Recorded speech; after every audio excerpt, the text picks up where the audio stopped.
Hi, I am Patrick. That's Steve. That is Corey and Andrew. We are just got playing. We're at the Cloak and Blaster. We just got done playing Most Wanted by North Star Games. North Star Games. Join us for Most Wanted.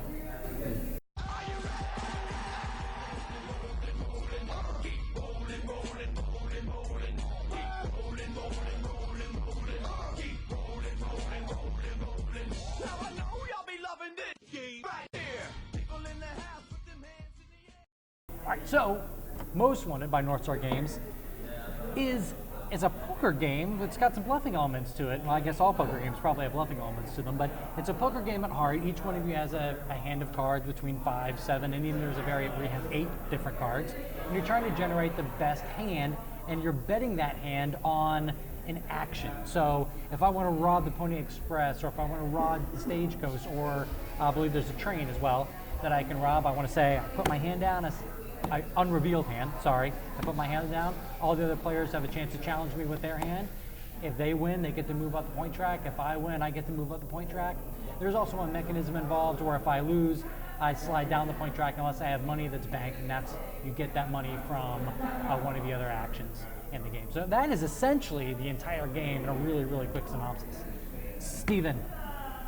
Yes. If you had to pick one thing that you like the most, I would say that it's how easy the game is to teach, right? So if people already understand poker, they understand poker hands, how they work, if they understand the bluffing element that is there, all you have to do is point out these 6 different actions that you can take. Just do one on your turn, and then keep going around the table. Super, super simple. I agree with you. That's a really great point of the game. Corey, if Andrew liked one thing the best, what would it be, Andrew? Similar vein, I think the speed was one of my favorite things, but since that one was already taken, I would have to go with artwork. I think the artwork is very cute. It looks good for the game. You're into that kind of artwork too.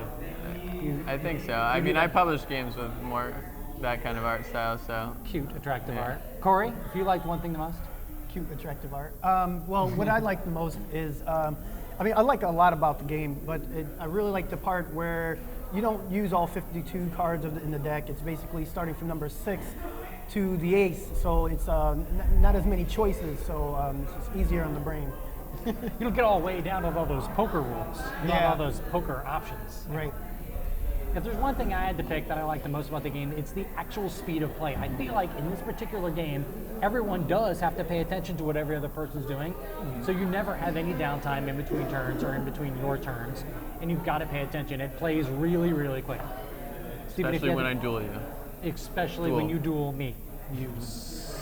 Steven, if you had to pick one thing that you like the least. So I do like the production of the game, but I feel like because of the type of game that it is, it should be smaller. It should be easily portable, and it should take up less space on my shelf. Mint tin sized, maybe a little bigger? Maybe just a little bit bigger than a couple of deck of cards or something. Corey, if you had to pick one thing you like the least. One thing, this is tough because I really like pretty much everything about the game, and I just nitpicking here, but I just feel like these 3 cards that the Pony Express, Stagecoach, and the train should just say start here on that side or start on that particular side, just so it's well noted outside of just. Because during the course of the game, there's a variability every time you reshuffle the deck. The properties of the card actually change, and they change graphically a very small amount. Yeah. Andrew.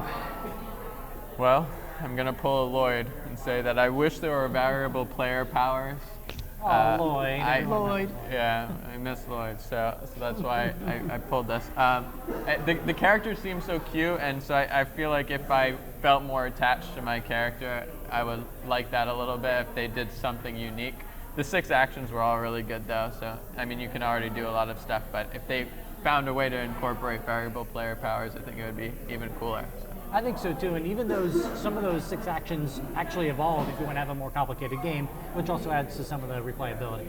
Okay. But if I had to choose something I like the least, it's going to be based off the thing that I like the most, which is a little strange, right?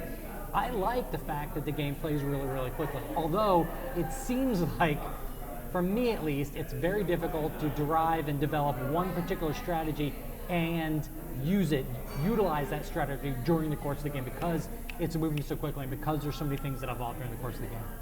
So that'd be the thing that I think I'd like the least about it. I wish I had a little more time to be able to get my nuts and bolts together to get everything running right. But that's a little teeny quibble based on the fact that how fast the game moves and how much fun I think all of us had. We played it more than once. We really enjoyed We it. did. But this is Most Wanted, very much like cute little Corey. He's the most wanted. We are at the Colloquial Blaster. This has just got played. Thank you very much for watching. I believe it's going to be available July, It's going to be available September 1st to purchase, I believe. and this review will be out around July 16th, or right around in their parts. So catch up and get it. Bye. Bye. Corey, you can say bye. Oh, bye. Yeah, it's not available yet. How rude, Corey. Corey's going to steal it.